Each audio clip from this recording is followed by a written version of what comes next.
Hello everyone, once again I'm here spectating another pro game.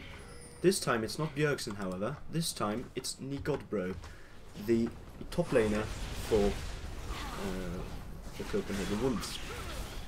And despite the Wolves not exactly having a success in the LCS so far, they are still a really strong team, but two of their main players, so to speak, has not been. That's a very nice kill being picked up there. That's really awesome. Let's see that again. So I'm just going to interrupt myself and we'll watch here. So Lee Sin going to be taking a lot of poke there from Ellis, or Morden this time. There they dive straight in. NeeGodBro survives with a slither of health. But still really nice. Very nice kill. Very nice clean kill. And so as I was saying, the players to note, as far as I know, is NeeGodBro, of course, pro player. Giants Morden, also pro player, for the Ozone Giants, the Spanish team that's taken the Europe LCS by storm, basically. It's Koi. I've heard it somewhere. I can't say who plays him or what he does, but anyway, Koi. Sorry Koi if I don't know who you are. But I know that you're good because you're in this elo range. So, as I said, this game I will be focusing on NeeGodBro here playing this Renekton, and on his team he has Dreadnuts. That's an awesome name. Playing Draven. Unstoppable FG as Cassidy mid, going to pull an X-Peke later. Don't quote me on that. Furball Timo on Tarek. And Wuza as Lee Sin. On the enemy team, we have E2G Barney D on Sona. ESG Koi on that Rumble up top. PvP Stejos, something along those lines, on Ashe. Giants Morden playing Jungle Ellis, and Random on that Yorick. So, a little bit of poke going up down here in the top lane. Down here in the top lane doesn't make sense, but I'm going to go ahead with it anyway. So NeeGodBro is Renekton does have quite a bit of hard time against a Rumble, because both of them they're like really heavy bullies, both Renekton and Rumble, and I think that Rumble actually does win out in some of those trades, just because of his constant burn damage and his electro harpoons just pumping out. So I think that's a little bit more favorable for Koi. Don't quote me on that though. Something that Rumble does have is difficulty to push. I mean, he doesn't do a lot of damage, and that is what NeeGodBro will be winning out on if he can push those turrets faster, which he should be able to, needless to say. Nothing interesting going on anywhere. A little bit of a gank here from Morden, not quite going to be necessary maybe. Unstoppable FG just barely going to get out. Just barely going to get out. No, he's actually going to die there from a sudden flash from Ellis. Or Elise. I think we went through that one. A very nice escape there by Elise onto the dragon. But they're going to collapse onto Sona here, trying to get as much damage as they can onto her. Nice crescendo going out across the entire team, followed up by an Ashe arrow, and they are going to get out of there just fine. Training 2 ultis for that, but I would call that worth actually. And so, on this red team here, that Ashe is actually going with a teleport. Probably to be able to pull off the amazing teleport ganks. But anyway, here's a team fight here. Sorry for going at that. NeeGodBro going to pick up an unanswered kill, despite Furball Timo and Wuzah going really low. Annie, what am I saying? Ash going to be just farming up this lane. In the meanwhile, a giant creep wave is going up on top and might be able to put down a bit of damage onto the turret, especially if NeeGodBro gets up there to help.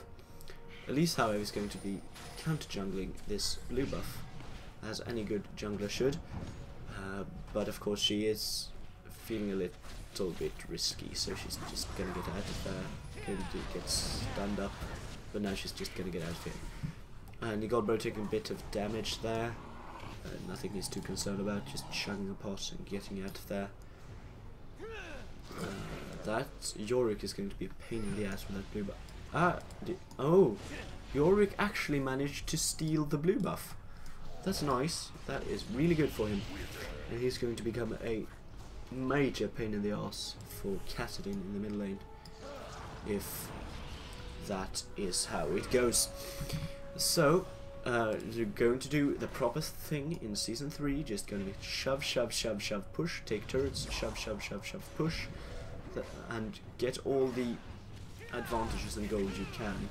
Ooh, nice flash there, trying to get that kill. Not quite going to be able to get it, unfortunately. Had he been a little better in positioning, he would have actually kicked him into the turret and that would have been killed, for sure. Anyway, as I said, I will be focusing on NeeGodBro here in the top lane versus Rumble. So that is where I will be looking most of the time. So, going to take a bit of poke under the tower, as you usually do from Rumble. The trade-off, of course, being that Rumble is quite difficult to master, but he is really, really good as a champion. Meanwhile, a bit of kills going down here. Double kill for that Draven. Those spinning axes hitting for so much right now. And yeah, that's just a really, really, really, really strong ability. So, a bit of a push going down onto this top lane by Morden and Koi.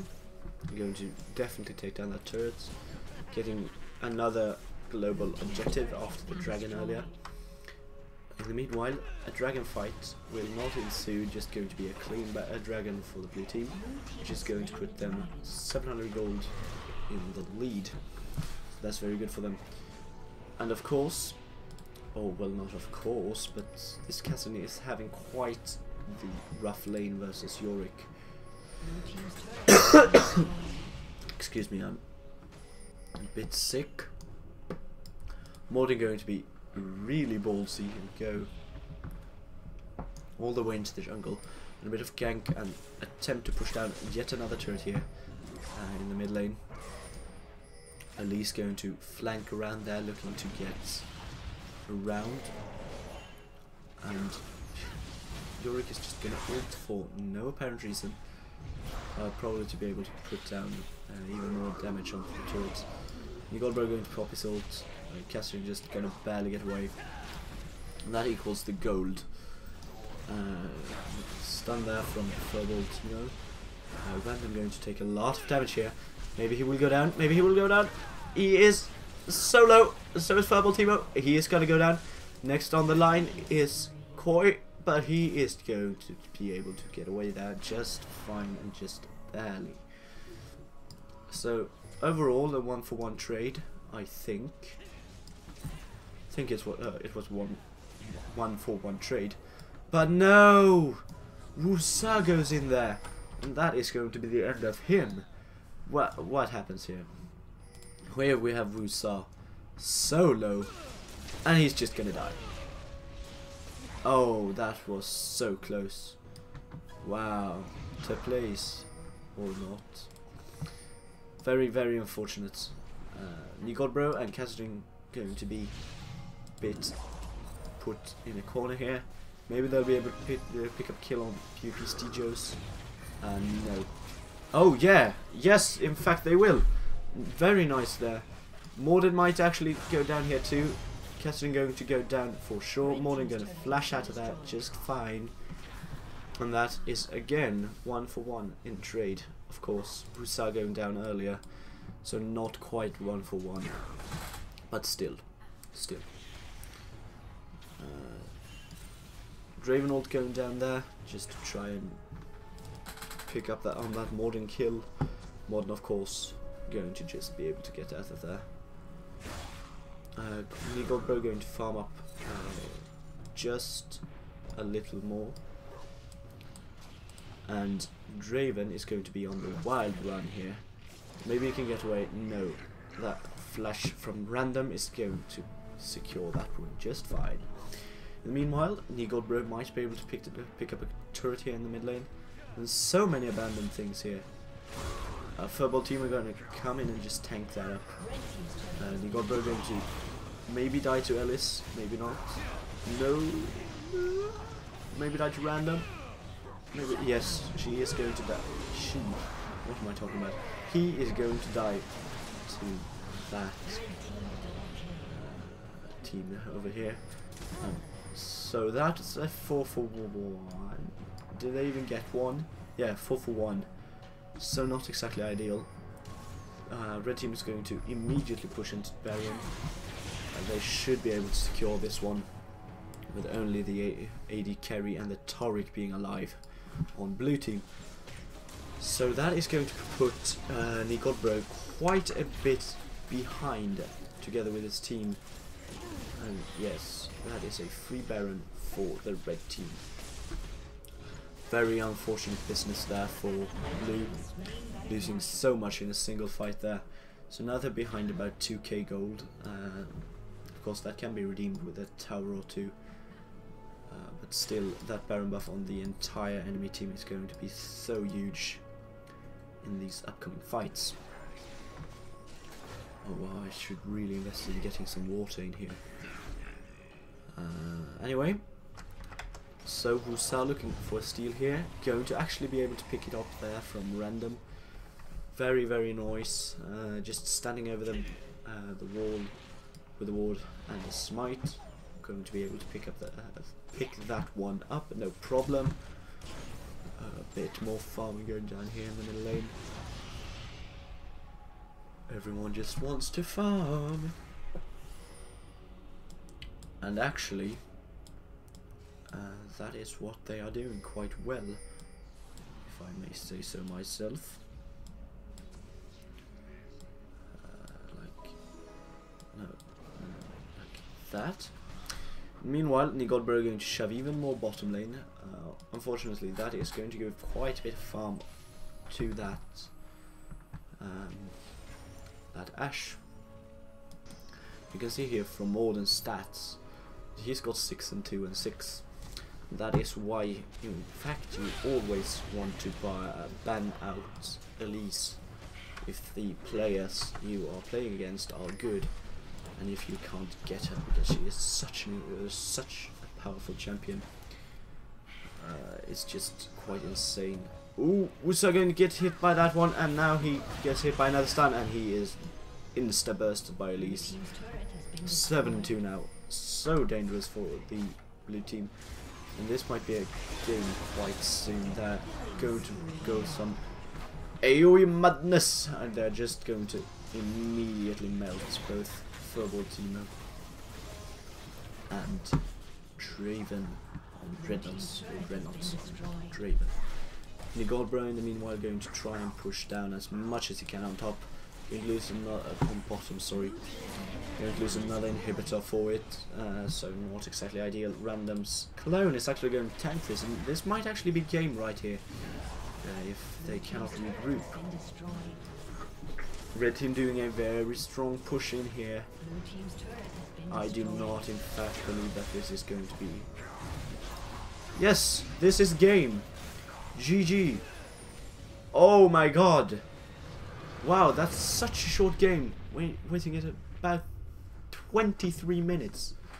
Wow. Blue team had such an advantage and just gone by a bad team fight and a Baron buff. Anyway, thanks for watching and goodbye.